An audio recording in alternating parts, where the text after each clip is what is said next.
TDP Janasena BJP కూటమి ఉమ్మడి manifesto అన్ని వర్గాలకు సంతృప్తినిచ్చిందని ఎమ్మెల్యే అభ్యర్థి అమిలినేని సురేంద్ర బాబు హర్షం వ్యక్తం చేశారు. అభ్యర్థి సొంత అజెండాతో తమదైన శైలిలో రోడ్ షో, ఇంటింటికి టీడీపీ ప్రభుత్వం వచ్చాక ఏమేమి అభివృద్ధి, సంక్షేమ పథకాలు అమలుపై అవగాహన కల్పిస్తూ టీడీపీ దూసుకెళ్తోంది. అనంతపురం జిల్లా బ్రహ్మసముద్రం మండలం గుండిగానిపల్లి, పోలేపల్లి, బైరావానితిప్ప, పలు గ్రామాల్లో టీడీపీ రోడ్ షో నిర్వహించారు. గ్రామస్తులు పార్టీ శ్రేణులు పూర్వస్వాగతం పలుకుతూ గజమాలతో సత్కరించారు. టీడీపీ రోడ్ షో, ఇంటింటికి తిరుగుతూ కూటమి మేనిఫెస్టోతో పాటు స్థానిక అజెండాపై ప్రజలకు అవగాహన కల్పిస్తూ తమదైన శైలిలో దూసుకుపోతోందని తెలిపారు.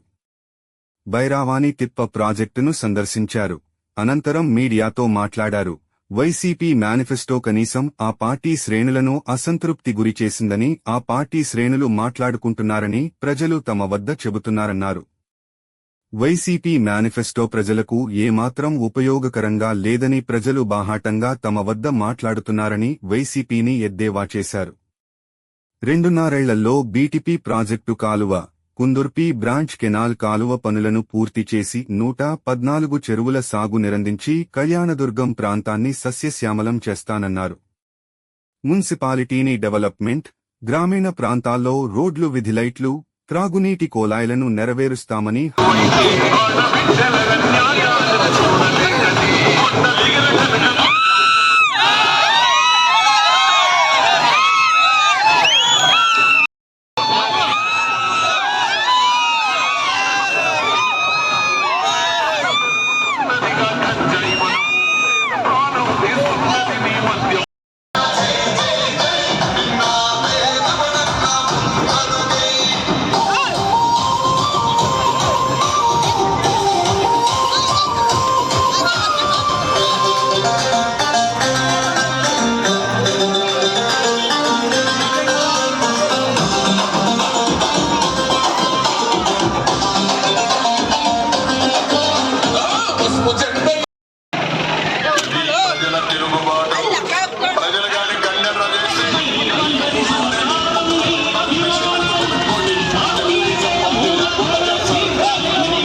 బీటీపీ ప్రాజెక్ట్ సందర్శించడం జరిగింది.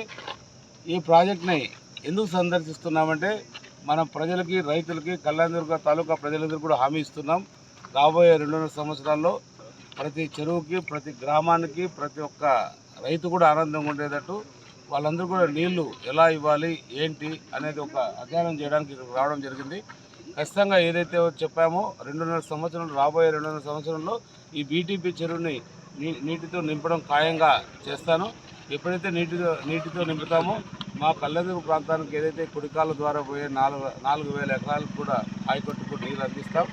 అలాగే 114 చెరువులు కూడా మన ప్రాంతంలోనే ఉన్నాయి. అది కాకుండా ఇంకో 3 చెరువులు అదనంగా అడిగారు, అవి కూడా చేస్తామని చెప్పాం. ఖచ్చితంగా ఒక చిత్తశుద్ధితోనే ఈ పని చేయడానికి నేను ఇక్కడికి రావడం జరిగింది. ఖచ్చితంగా ఏది ఏమైనా కూడా ప్రజల కోసం చేయాల్సిన పని నేను ప్రజలు ఖచ్చితంగా కష్టపడి వాళ్ళు తీవ్రమైన ఇబ్బందుల్లో ఉన్నారు. నీళ్లు లేక ఏ గ్రామానికి వెళ్ళినా కూడా వాళ్ళకి బోర్లలో నీళ్ళు ఎక్కడ పడితే ఎక్కడ ఈ ఎండలు కూడా తీవ్రమైన ఎండలతో కూడా నీళ్ళు తాగడానికి కూడా ఇబ్బంది పడుతున్నారు. అవన్నీ కూడా రాబోయే 2 సంవత్సరాల్లో చంద్రబాబు నాయుడు గారి సహకారంతో మొత్తం నీళ్లు తీసుకొచ్చి వాళ్ళందరికీ కూడా ఉపయోగపడేటట్టు చేస్తాను. నేను కూడా నన్నైతే గెలిపిస్తున్నారు. గెలిపించిన తర్వాత వాళ్ళు రుణం తీసుకోవడానికి నాకు ఇది ఒక పెద్ద అవకాశం. ఖచ్చితంగా ఈ అవకాశాన్ని సద్వినియోగం చేసుకుంటానని తెలియజేస్తున్నా. అలాగే మేనిఫెస్టో చాలా అద్భుతంగా ఉంది. నిన్న రాత్రి తెలుసుకున్న మేనిఫెస్టో గురించి. అది చంద్రబాబు నాయుడు గారు, పవన్ కళ్యాణ్ గారు, మన బీజేపీ అధ్యక్షురాలు అందరూ కూడా ఈరోజు మేనిఫెస్టోపై మాట్లాడి వాళ్ళు వివరించారు.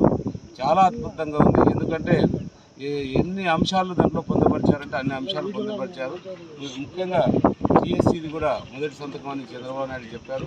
అది నిజంగా చాలా సంతోషించాల్సిన విషయం. ఎందుకంటే చాలా అవస్థలు పడుతున్నారు వాళ్ళందరూ కూడా. చాలా వయసు మీరిపోయి కూడా అందరూ కష్టపడి చదివి కూడా ఈరోజు నిరుద్యోగులు ఉండిపోవడానికి అదొక మెయిన్ కారణం. కానీ ఏదైనా కానీ అనుభవం నాయకుడు మేనిఫెస్టో తయారు చేస్తే అలాగే ఉంటుంది. కాబట్టి అంత బాగా రావడానికి కూడా ప్రజలు కూడా అందరూ కూడా హర్షిస్తున్నారు. ఎక్కడ పోయినా కూడా అది ఎప్పుడు కూడా చంద్రబాబు నాయుడుకి బాగా జరుగుతుందని ప్రజలందరూ కూడా చెప్తున్నారు. అదే జగన్ రెడ్డి మేనిఫెస్టో చూస్తే ప్రజలు అదే మేనిఫెస్టోనో లేకపోతే ఒక ఏదైనా ఏదో అధ్వానంగా ఉంది. ఆయన ముందు ఏదైతే ముందు నవరత్నాలు అన్నాడో దాంట్లో కొంత అటు ఇటు చేసి చెప్పాడు తప్ప అంతకు మించి ఆయన మేనిఫెస్టో ఏం లేదు. ఆ మేనిఫెస్టోతోనే అతను ఓడిపోయినాడు నిర్ణయానికి వచ్చాడు. అతను ఓడిపోతున్నాడు. చంద్రబాబు నాయుడు గారు జూన్ 5-6 తారీఖులో ముఖ్యమంత్రిగా ప్రమాణ స్వీకారం చేయడం ఖాయం. ఎందుకంటే ఇవన్నీ కూడా చంద్రబాబు నాయుడు గారు ఒక్కడే చేయగలుగుతారనేది ప్రజలు కూడా పూర్తి విశ్వాసం నమ్మకంతో ఉన్నారని తెలుస్తుంది.